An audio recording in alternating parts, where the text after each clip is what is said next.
Elshinta News and Talk. Pendengar, Polres Semarang menangkap seorang laki-laki warga Randu Gunting, Bergas, Kabupaten Semarang karena melakukan tindakan asusila terhadap anak tirinya selama 8 tahun. Perbuatan asusila ini terjadi sejak anak masih berada di kelas 4 SD.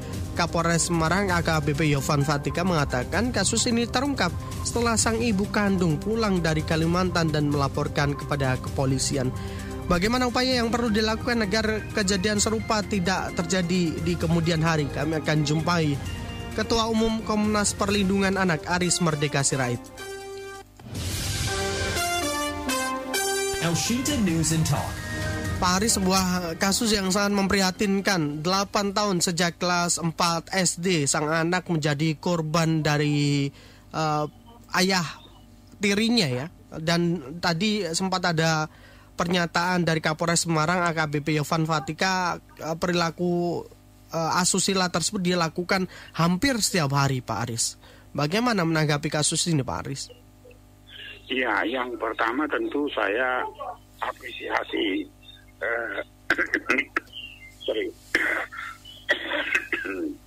Iya. Apresiasi ke Polres Semarang ya, karena kasus ini bisa terungkap tabirnya. Dan tetapi yang cukup memprihatinkan karena ini kan kejadiannya sampai 8 tahun ya. Iya. Dan ini menurut saya sesuatu pertanyaan besar bagi saya, bagi semua pihak. Mengapa ya orang terdekat dari anak itu tidak mengetahui, paling tidak ibu kandungnya, lalu kemudian tetangganya, kemudian juga mungkin teman sebayanya. Ini nampaknya abai hampir 8 tahun kan. Ya. Tentu ini menjadi pelajaran untuk kita semua bahwa ini mungkin tidak akan terjadi kalau semua pihak memberikan perhatian seperti yang saya katakan tadi. Gurunya misalnya ya.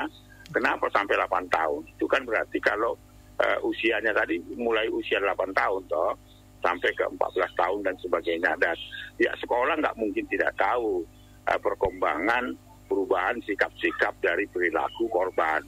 Lalu kemudian ibunya sendiri, ya kalau ibunya sendiri bekerja di luar di Kalimantan bekerjanya, di Kalimantan dan sebagainya.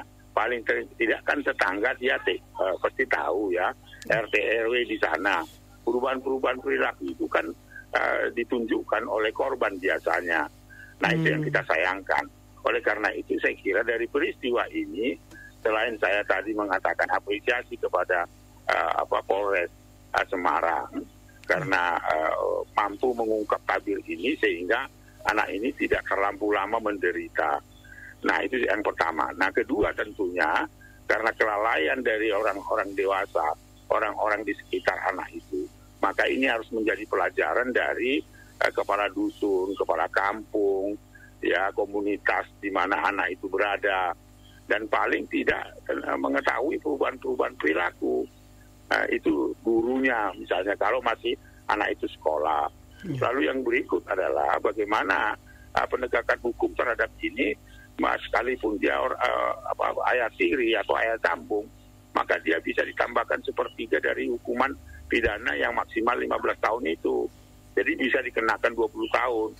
Jadi saya kira ini harus ditegakkan. Agar semua para predator dan monster-monster kejahatan terhadap anak itu bisa mendapatkan hukuman yang maksimal.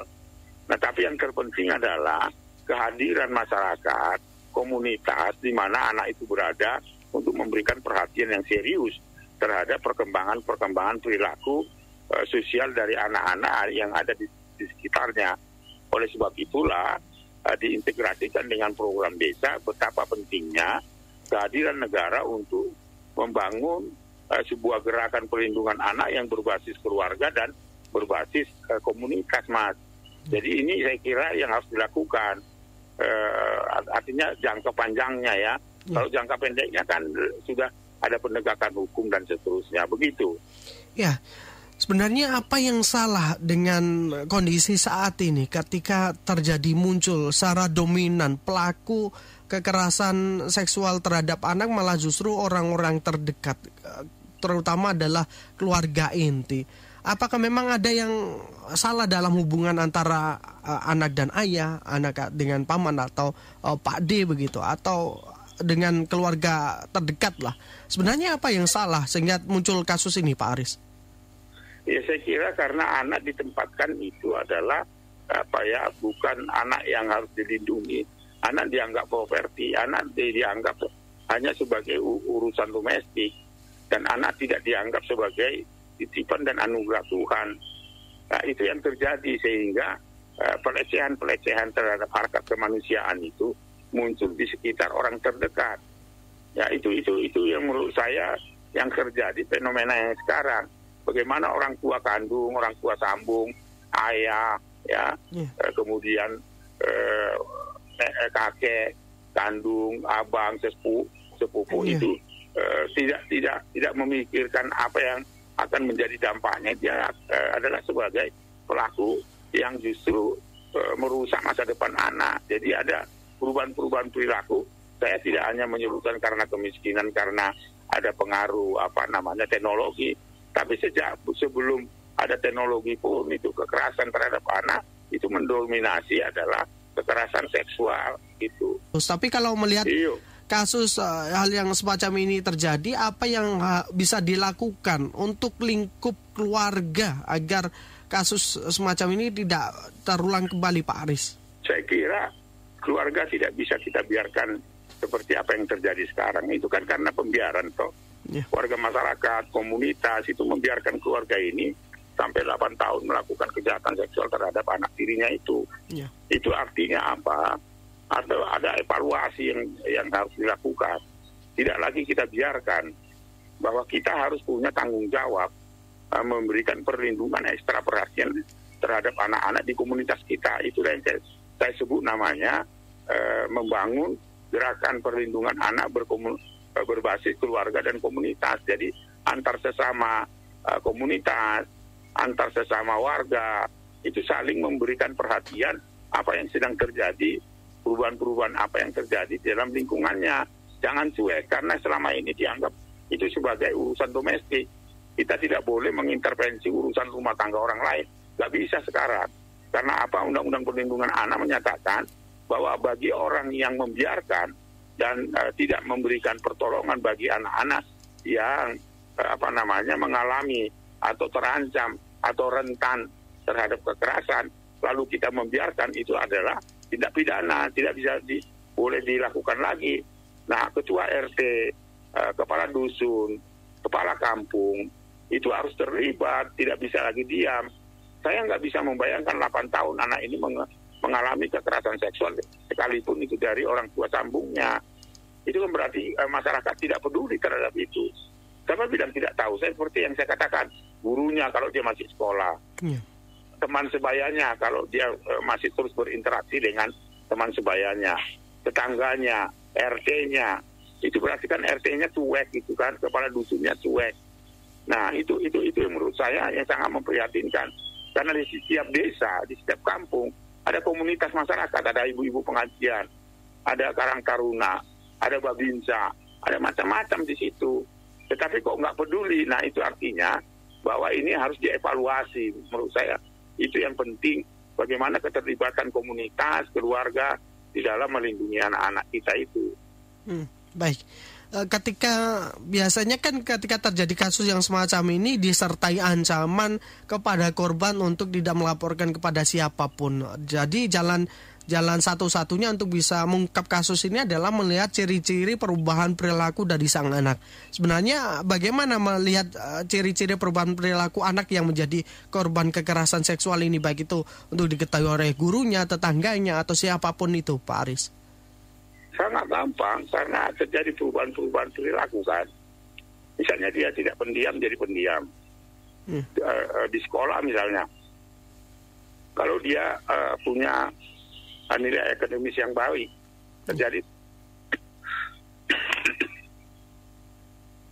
terjadi penurunan interaksi sosial anak misalnya, yang misalnya dia gembira, periang, ikut terlibat di dalam kegiatan apapun dan sebagainya, itu dapat dilihat loh.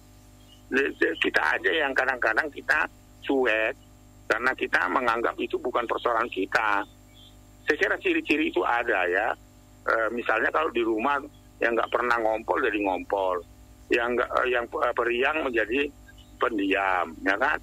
Yang biasanya itu tadi kalau di lingkungan sekolah nilai akademisnya yang baik menjadi menurun, interaksi sosialnya dengan teman-temannya, dengan pamannya, dengan opungnya atau dengan kakeknya itu jadi berubah dan sebagainya.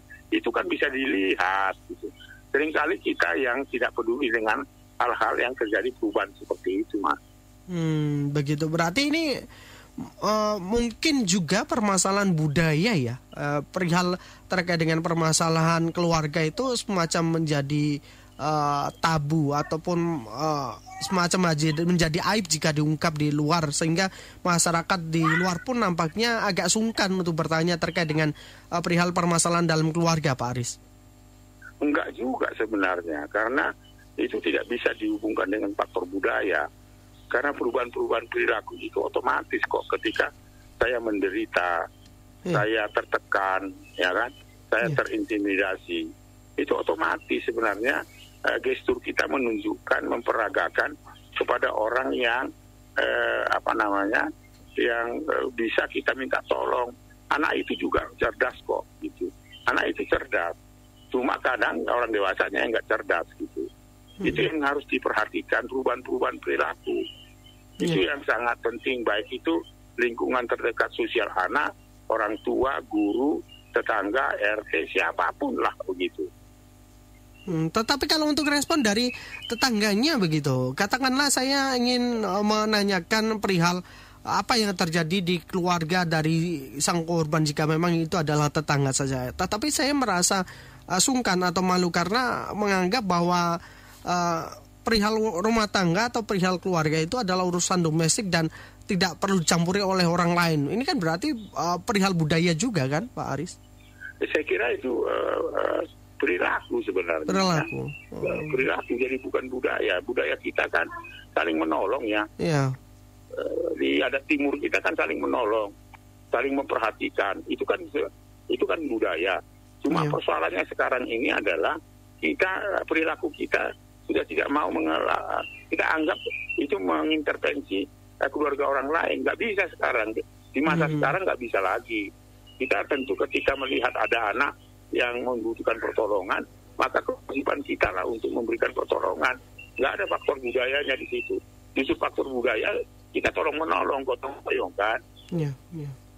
Kemudian kalau terkait dengan tingkat RT RW begitu, apa yang bisa dilakukan untuk mengintervensi keluarga-keluarga agar memastikan keluarga tersebut sehat jauh dari aksi kekerasan terhadap anak, Pak Aris? Saya kira membangun komitmen, ya membangun komitmen bagaimana setiap desa, setiap kampung, setiap kelurahan, setiap itu membangun gerakan perlindungan anak berbasis keluarga itu.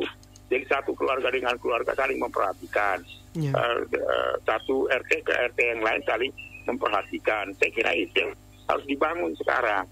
Tidak lagi boleh kita membiarkan terjadinya praktek-praktek kekerasan, tetapi karena kita takut dianggap intervensi, maka kita mendiamkan diri. Nggak bisa itu.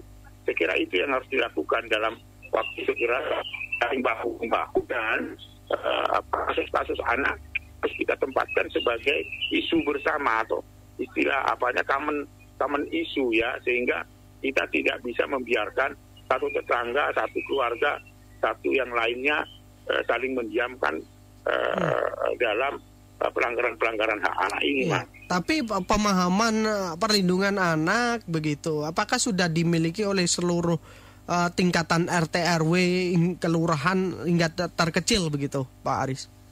Belum, Mama. Itulah kita yang saya tadi membangun gerakan perlindungan anak berbasis keluarga dan kampung. Di situlah sosialisasinya. Dan di sana ada Babin Kaptipnas, ya kan? Ada ibu-ibu pengajian, ada Karang Taruna, ada RT, ada kepala dusun, dan yang bisa terlibat alim ulama, gitu kan? Dan saya kira ini yang harus dibangun segera mungkin. Ya, kemudian yang menjadi pertanyaan, siapa yang memang harus pertama kali meniup peluit untuk bisa memulai gerakan itu? Apakah memang harus tingkat kelurahan sendiri atau kabupaten atau provinsi atau pusat langsungnya, Pak Aris untuk Enggak, mulai? Babin Kamtibmas, Mas, karena itu diberikan tugas untuk membangun, menjaga kampung, menjaga desa, dan seterusnya. Saya kira dimulai dari Babin Kamtibmas, fungsi RT, fungsi kepala desa, kepala dusun dan sebagainya, diintegrasikan dengan program-program desa. Baik. Pak Aris, terakhir apa yang disampaikan kepada masyarakat agar hal ini tidak terjadi kembali, Pak Aris? Saya kira mari kita tempatkan persoalan anak menjadi isu bersama kita, sehingga kita punya tanggung jawab bersama untuk menyelamatkan anak dari pelanggaran-pelanggaran terhadap anak. Bangunlah komitmen bersama, saya kira itu terpenting.